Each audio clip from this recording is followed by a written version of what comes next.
بسم اللہ الرحمن الرحیم جزا اللہ عنا سیدنا و مولانا محمد ما هو اہلہ رب اشرح لی صدری ویسر لی امری واحلل عقدۃ من لسانی یفقہوا قولی یا مقلب القلوب ثبت قلبی علی دینک اللہم حاسبنی حسابا یسیرا۔ تزکیہ سیریز میں ہم اس پارے کو دیکھیں گے ایک بہت ہی اہم عنوان کی روشنی میں۔ موضوع ہے تقدیر کو مان جاؤ اور جھگڑو نہیں۔ یہ پارہ شروع ہوتا ہے حضرت موسیٰ علیہ السلام اور خضر علیہ السلام کے واقعے کے تسلسل سے۔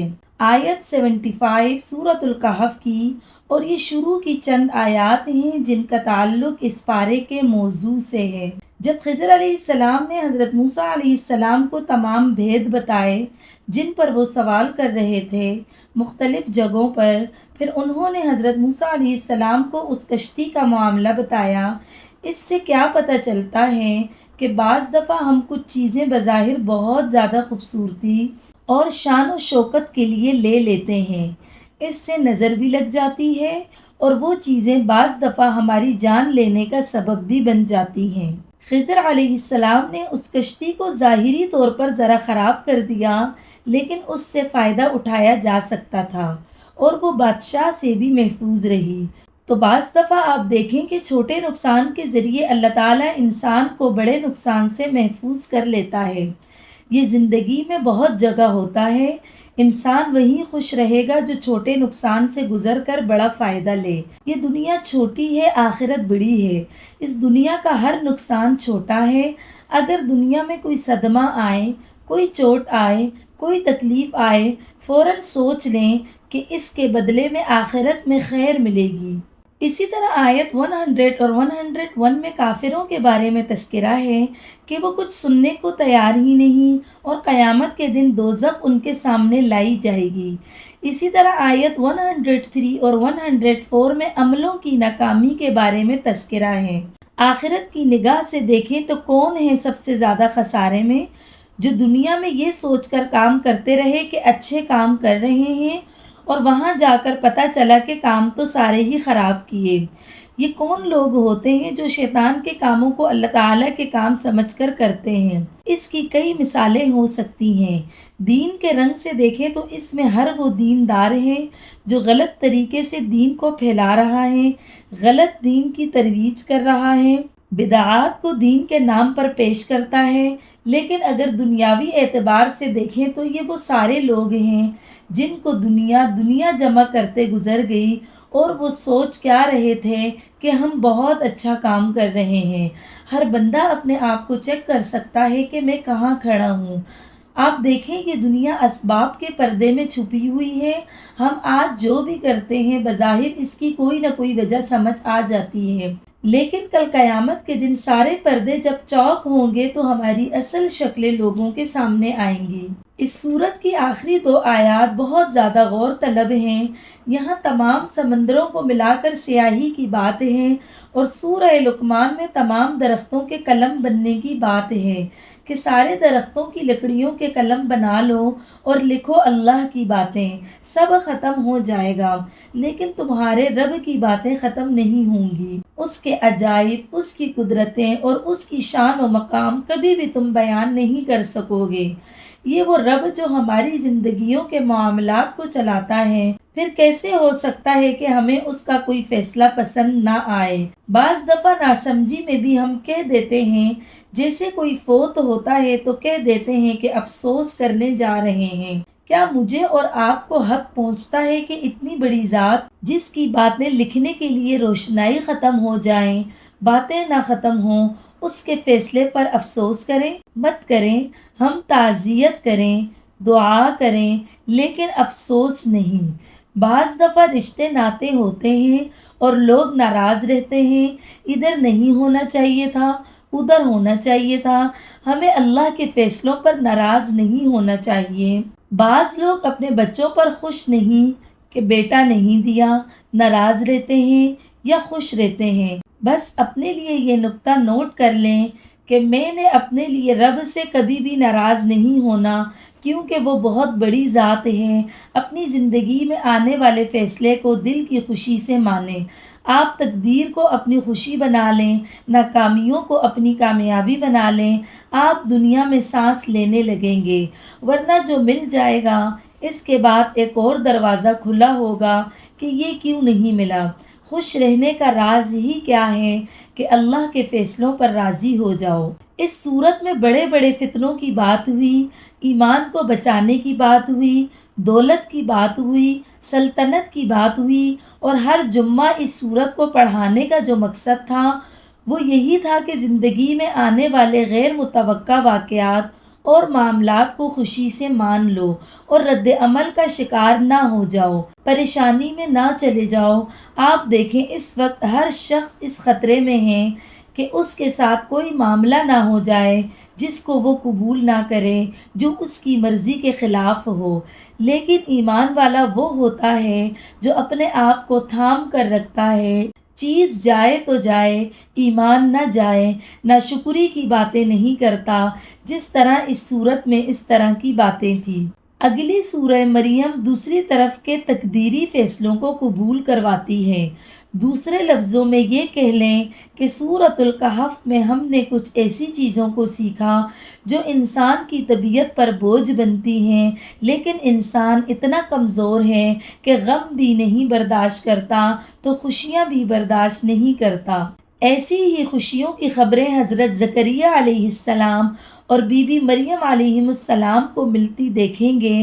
اگر آپ کے غیر مسلم دوست ہیں اور خاص طور پر عیسائی دوست ہیں تو ان کے لیے سورہ مریم بہترین صورت ہے، کیونکہ اس میں حضرت عیسیٰ علیہ السلام کی پیدائش اور بی بی مریم علیہ السلام کی پوری کہانی ہے، جو ایک نئے بندے کو بہت راغب کرتی ہے۔ یہ ایک واحد صورت ہے جو عورت کے نام پر ہے، اور یہ واحد عورت ہے جن کا نام قرآن پاک میں ہے۔ اس صورت میں حضرت زکریا علیہ السلام کی دعا ہے، جس میں وہ اولاد تو مانگ رہے تھے لیکن دین کے لیے مانگ رہے تھے۔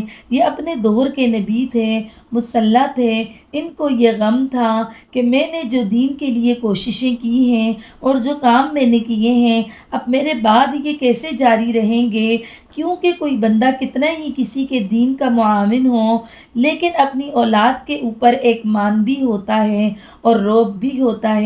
انسان کبھی پیار سے کبھی غصے سے منوا ہی لیتا ہے، تو ان کو غم تھا کہ میری اولاد نہ ہوئی تو نبوت کا یہ سلسلہ ہی نہ بند ہو جائے۔ اور آیت 6 میں نوٹ کریں کہ حضرت زکریا علیہ السلام کتنے پیار سے دعا کرتے ہیں، اے اللہ ان کو اپنا پسندیدہ بنا۔ اسی طرح آیت 9 سے 11 میں اس بات کا سبق دیا جا رہا ہے کہ جب تقدیر میں ایسے معاملے ہونے لگیں کہ انسان کو غیر متوقع خوشی ملے تو اس کو اور زیادہ اللہ کی تسبیح بیان کرنی چاہیے۔ آیت 16 سے اگلی چند آیات میں حضرت مریم علیہ السلام کا قصہ ہے اور ان کی آزمائش کا تذکرہ ہے۔ ہر نبی مختلف چیزوں میں آزمایا گیا، کچھ نبیوں کو بیماریوں کے ساتھ آزمایا گیا، کچھ کو مال کے فتنے میں اور کچھ کو قوموں کی طرف سے۔ حضرت مریم علیہ السلام اللہ کی نیک بندی تھی، صدیقہ تھی، ان کو اس چیز میں آزمایا گیا جو ایک عورت کی سب سے بڑی اور قیمتی متاع ہوتی ہے، اور وہ ہے عزت۔ یہاں آپ دیکھیں گے کہ بی بی مریم علیہ السلام تقدیر کے اتنے سخت فیصلے کو کیسے برداشت کرتی ہیں۔ بغیر باپ کے حضرت عیسیٰ علیہ السلام کا اس دنیا میں آنا اس لیے کہ اللہ تعالیٰ چاہتا ہے کہ حضرت عیسیٰ علیہ السلام کو لوگوں کے لیے نشانی بنائے۔ اس بات کی نشانی اللہ تعالیٰ بغیر باپ کے بھی پیدا کر سکتا ہے۔ 4 قسم کی تخلیقات ممکن ہیں۔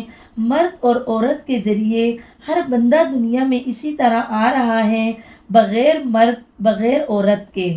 اس کی مثال حضرت آدم علیہ السلام ہیں، صرف مرد کے ذریعے سے بی بی حوا، اور چوتھی مثال عیسیٰ علیہ السلام کی صورت میں پیش کر رہے ہیں، صرف عورت کا کردار ہے، مرد نہیں ہے۔ اللہ تعالیٰ یہ دکھانا چاہتا ہے کہ میں ہر چیز پر قادر ہوں۔ اسی طرح آیت 39 میں قیامت کے دن کو حسرتوں کا دن کہا گیا۔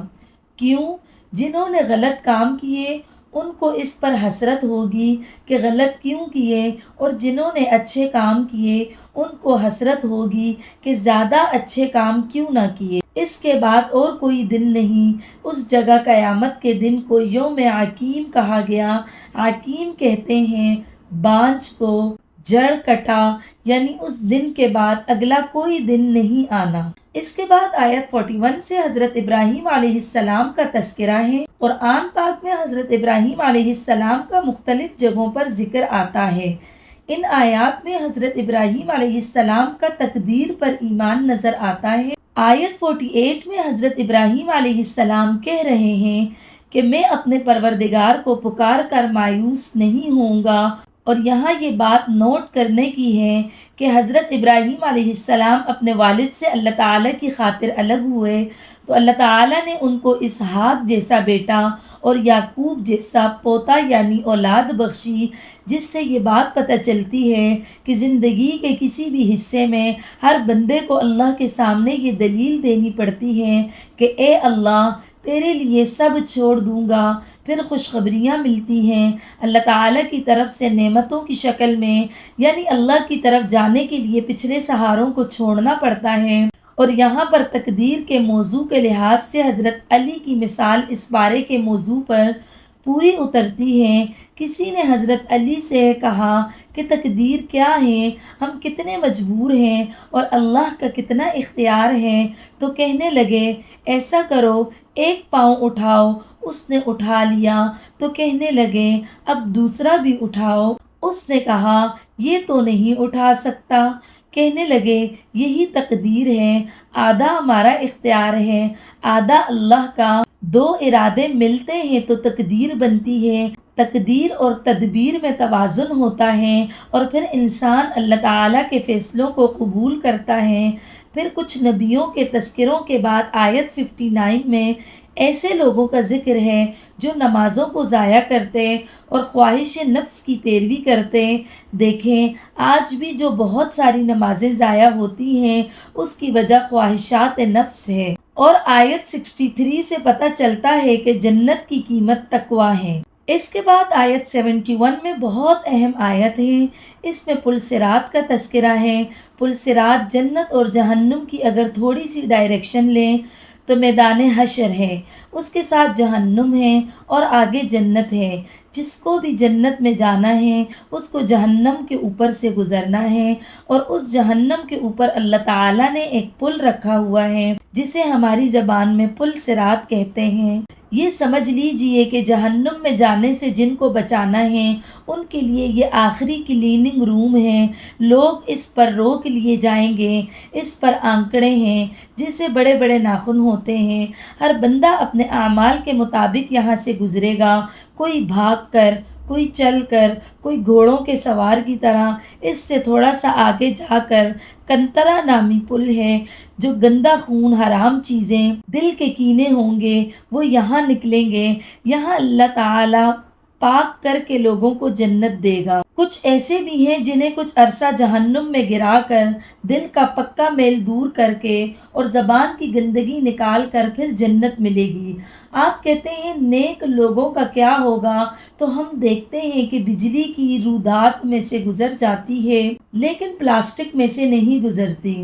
ہم نے پلاسٹک کی وائر میں کیوں رکھا ہوا ہے کہ ہمیں یقین ہے کہ اس میں سے بجلی نہیں گزرے گی، تو بجلی کو کس نے حکم دیا کہ لوہے میں سے گزر جاؤ لیکن پلاسٹک میں سے نہیں گزرو؟ بے شک یہ حکم اللہ تعالیٰ نے دیا۔ وہی ذات ہے جو پل صراط کو بھی حکم دے گی کہ مومنوں کو کچھ نہ کہو اور فاجروں کو پکڑ لو۔ یہ بہت بڑی حقیقت ہے کہ انسان کی بنیادی ضرورتوں میں کھانے پینے کے علاوہ محبت بھی ہے۔ فطرت کے اعتبار سے بچہ بڑا ہر ایک محبت چاہتا ہے اور زندگی بھر کئی ایسے کام کرنا چاہتا ہے کہ جس سے لوگوں کی محبت ملے۔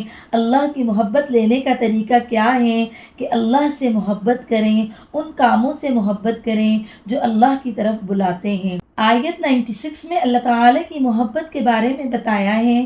ایک حدیث کا خلاصہ ہے کہ جب کوئی شخص اچھے کام کر رہا ہوتا ہے تو اللہ تعالیٰ کو اس سے محبت ہوتی ہے۔ اگلی سورت سورہ طٰہٰ ہے۔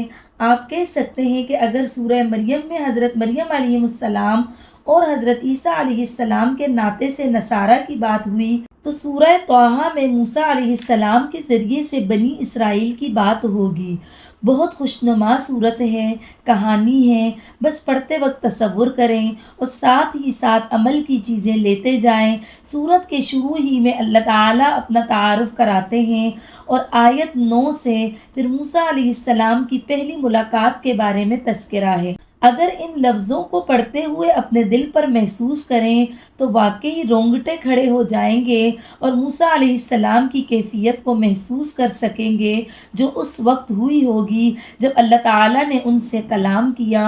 حضرت موسیٰ علیہ السلام کی زندگی کے ابتدائی ایام مصر میں گزرے، فرعون کے گھر میں پلے بڑھے، جب جوان ہوئے تو ایک ایسا حادثہ ہوا کہ مدین چلے گئے۔ وہاں گئے تو شادی ہوئی۔ شادی کی شرط تھی کہ 8 یا 10 سال یہاں رہیں گے۔ شرط پوری کی، گھر والوں کی یاد ستائی۔ مدین سے مصر آ رہے تھے، بیوی ساتھ تھی۔ اسرائیلی روایات میں ان کا نام صفورہ آتا ہے۔ سردیوں کی رات تھی، دور سے آگ دیکھی اور حضرت موسیٰ علیہ السلام ایک اچھے شوہر ہونے کے ناطے کہتے ہیں کہ آپ یہاں ٹھہریں، میں آگ لے کر آتا ہوں۔ اس سے کیا پتہ چلا کہ شوہر کی ذمہ داری ہے کہ عورت کے لیے ضروریات زندگی کا اہتمام کریں۔ لینے تو گئے تھے آگ، مل گئی پیغمبری۔ وہاں پہنچے تو پکارا گیا، اے موسیٰ میں ہی تیرا رب ہوں۔ سورہ مریم میں ہم نے دیکھا کہ حضرت عیسیٰ علیہ السلام کا پہلا کلام انی عبد اللہ، اور اس کے بعد کیا تھی؟ نماز، کتاب۔ یہاں موسیٰ علیہ السلام کی نبوت کا پہلا دن ہے اور پہلی چیز کیا ہے؟ نماز اللہ کی یاد کے لیے۔ تو دیکھ لیجئے پھر ہماری زندگیوں میں نماز کا کیا مقام ہے۔ موسیٰ علیہ السلام جب وہاں گئے تو ہاتھ میں عصا تھا۔ اللہ تعالیٰ پوچھ رہے ہیں یہ کیا ہے؟ پتہ تو اللہ تعالیٰ کو بھی تھا، لیکن اصل میں موسیٰ علیہ السلام کا خوف کم کرنا چاہتے تھے، ان کو باتوں میں شامل کر رہے تھے، کیونکہ پہلی دفعہ کی ملاقات تھی اور رات کا وقت تھا۔ ان آیات کے ایک ایک لفظ میں معنی خیز خزانے ہیں۔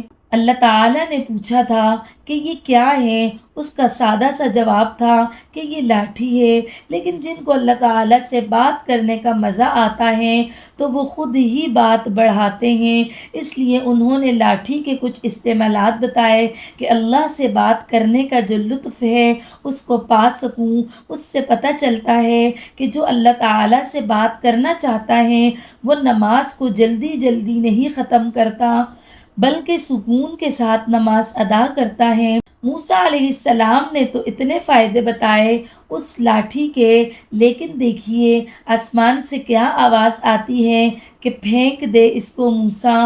یہ ہے اللہ کا فیصلہ اور یہ سکھاتا ہے ہم سب کو روزہ۔ ہم جن چیزوں کو سہارا سمجھتے ہیں، جن کو سینے سے لگائے پھرتے ہیں، اللہ کہتے ہیں اس کو پھینکو، اور موسیٰ علیہ السلام نے پھینک دیا اور یکا یک دیکھا تو وہ ایک سانپ تھا جو دوڑ رہا تھا۔ انبیاء کرام یہ مشکل مرحلے دلوں پر سہتے ہیں، تب ہی ان کو اللہ تعالیٰ کی طرف سے محبتیں اور ساری خبریں ملتی ہیں، اور پھر فرمایا کہ پکڑ لو اس کو اور ڈرو نہیں، ہم اس کو بالکل ویسا کر دیں گے جیسا یہ پہلے تھا۔ تو یہ ہے دین اسلام کا بنیادی نقطہ، وہ چیزیں جن کو تم سہارا سمجھ کر پکڑے رہتے ہو، اللہ تعالیٰ کہتا ہے پھینکو، کیونکہ یہ جائز نہیں ہے، یہ حرام ہے، یہ ناجائز کمائی کے سانپ ہیں۔ تم عصا سمجھتے ہو لیکن اصل میں یہ بہت گھن لگے ہوئے ہیں، اور وہ چیزیں جن کو ہم شریعت کے سانپ سمجھتے ہیں وہ مشکل چیزیں ہیں جن سے بھاگتے ہیں۔ کہا پکڑو اس کو، جس کو ہدایت سمجھ آ گئی اس میں بندگی کی روح آ جائے گی۔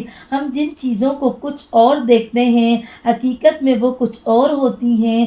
پارے کے عنوان کو بھی نوٹ کر لیں، کچھ چیزیں جو بظاہر عصا دکھتی ہیں جیسے سود، ہم کہتے ہیں کہ یہ مرحلہ ایسا ہے کہ اس کے بغیر ہم آگے نہیں بڑھ سکتے، سود ہماری ضرورت ہے، سود کے بغیر کوئی مزہ نہیں آتا چیزوں میں۔ اللہ کہہ رہے ہیں یہ پھینکو، یہ اپنا سہارا دینے والے لگ رہے ہیں، انہیں پھینک دو۔ اور دوسری طرف شریعت کی رسیاں جو سانپ لگ رہی ہیں، پکڑو تو صحیح، ڈرتے کیوں ہوں؟ ایک دفعہ اللہ کے وعدوں پر یقین کر کے پکڑو تو صحیح، یہ سانپ کل تمہارے ہاتھ کا عصا بن جائے گا۔ یہ بات جس کو سمجھ آ جائے گی اس کی زندگی سنور جائے گی۔ آیت 37 میں پہلی وحی کا موقع ہے اور اللہ تعالیٰ حضرت موسیٰ علیہ السلام کو ان کے بچپن کے بارے میں بتا رہے ہیں کہ آج یہ پہلا احسان نہیں ہے کہ آج تمہاری دعا پر تمہارے بھائی کو بھی نبوت دے دی ہے۔ ہم تو آپ پر بڑے احسان کر چکے ہیں، آپ تو بچپن سے آزمائے گئے، باقی نبیوں کی آزمائشیں ہوئی۔ 40 برس کے بعد جب نبوت ملی، حضرت موسیٰ علیہ السلام کی آزمائش تو دنیا میں آنے سے پہلے ہی شروع ہو چکی تھی۔ سورۃ القصص میں اس کی تفصیل بیان کی گئی ہے۔ اللہ تعالیٰ نے موسیٰ علیہ السلام کے چہرے پر اتنی معصومیت، اتنی محبت رکھی ہوئی تھی کہ جو دیکھتا اس کو پیار آ جاتا۔ فرعون نے کئی بار موسیٰ علیہ السلام کے قتل کا ارادہ کیا لیکن اس محبت کے آگے کچھ نہ کر سکا۔ آیت 40 میں اللہ تعالیٰ فرما رہے ہیں کہ حضرت موسیٰ علیہ السلام کا بہت ساری آزمائشوں سے گزارنے کے بعد ان کو رسالت دینے کے لیے منتخب کر لیا۔ یہ اللہ کا کسی کو اپنے کام کا بنانے کا طریقہ۔ دنیا میں لوگ منتخب کیے جاتے ہیں، مختلف ٹیسٹ ہوتے ہیں، وہ آرمی میں داخل ہوتے ہیں، اس طرح پائلٹ بننے کے لیے بھی کتنے ٹیسٹ ہوتے ہیں، پھر پتہ چلتا ہے کہ یہ پائلٹ بنے گا۔ اسی طرح اللہ تعالیٰ جب کسی بندے کو چننا چاہتا ہے تو اس کے ٹیسٹ لیتا ہے، مشکلات کے، آزمائشوں کے، رشتوں کی، محبتوں کے، اور جب بندہ ساری چیزوں سے نکلتا، سارے ٹیسٹ پاس کر کے چلا جاتا ہے تو اللہ تعالیٰ کہتے ہیں کہ میں نے تجھے اپنے لیے چن لیا۔ کتنے خوش قسمت ہیں حضرت موسیٰ علیہ السلام، لیکن کتنا مشکل امتحان تھا کہ پہلے ہی دن سے مشکلات میں تھے، لیکن اللہ تعالیٰ کے فیصلوں کو قبول کیا۔ پارے کے موضوع کو پھر اس آیت پر لائیں کہ اللہ تعالیٰ کن کو چنتا ہے جو ہر مرحلے کو اللہ تعالیٰ کی رضا سمجھ کر قبول کر لیں۔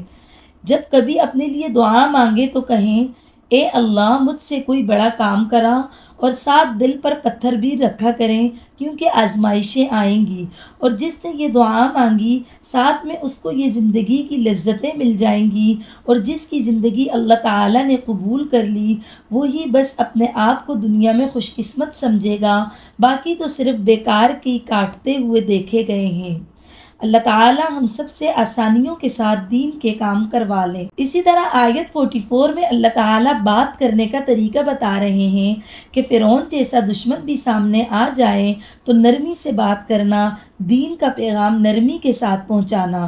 اسی طرح آیت 77 سے حضرت موسیٰ علیہ السلام کا ایک اور دور شروع ہوتا ہے جس میں فرعون سے نجات کا بیان ہے اور ساتھ ہی ساتھ نعمت من و سلوہ کا تذکرہ ہے، اور ساتھ ہی اللہ تعالیٰ اپنا وعدہ بیان کر رہا ہے کہ اللہ تعالیٰ کس کو معاف کرے گا۔ پہلی شرط توبہ، پھر ایمان، پھر نیک عمل اور پھر استقامت۔ یہ 4 کام کرنے والوں کو یہ وعدہ دیا گیا کہ میں تم سے درگزر کروں گا۔ پھر آیت 99 سے اللہ تعالیٰ اپنے آخری نبی صلی اللہ علیہ وسلم سے مخاطب ہو کر فرما رہے ہیں کہ ہم نے نبیوں کے حالات بیان کیے ہیں، اور جو اس قرآن سے منہ پھیرے گا وہ نصیحت سے منہ پھیرے گا اور قیامت کے دن گناہ کا بوجھ اٹھائے گا۔ آیت 103 سے اگلی چند آیتوں میں قیامت کے دن کا منظر ہے۔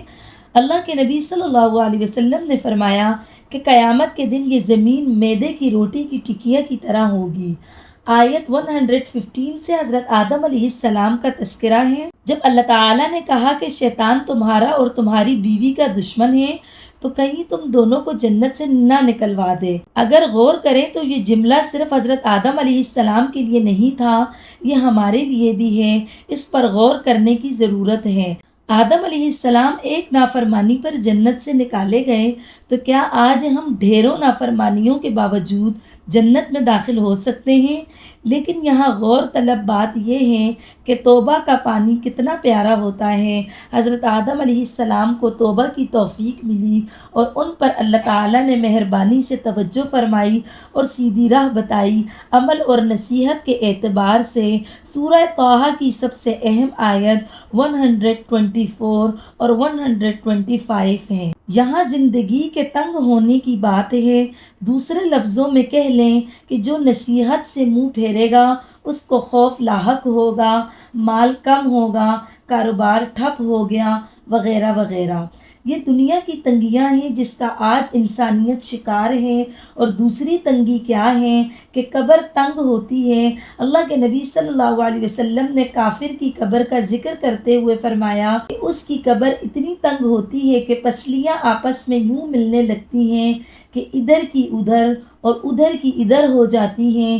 بے نماز کے بارے میں بھی ایسا آتا ہے، ہم اس میں اپنا محاسبہ کر سکتے ہیں کہ اگر مجھے کوئی کہے کہ کچھ دن بعد تمہاری آنکھیں اندھی ہو جائیں گی تو کیسا محسوس ہوگا۔ جو آنکھیں اللہ تعالیٰ کی آیتوں کو پڑھ کر بھی نہ سمجھیں تو پھر ان کا ایسا ہی حال ہے۔ اللہ تعالیٰ کو راضی کرنا ہے تو اللہ تعالیٰ سے تعلق پیدا کرنا ہوگا۔ اور سورت کی آخری آیات میں بھی یہی کہا جا رہا ہے کہ اپنے سے اوپر والوں کو نہ دیکھو ورنہ دکھی ہو جاؤ گے۔ اللہ تعالیٰ سے دعا کرتے ہیں کہ ہماری خطاؤں کو معاف کر دے اور اچھی بات کو قبول کر لے۔ آمین یا رب العالمین۔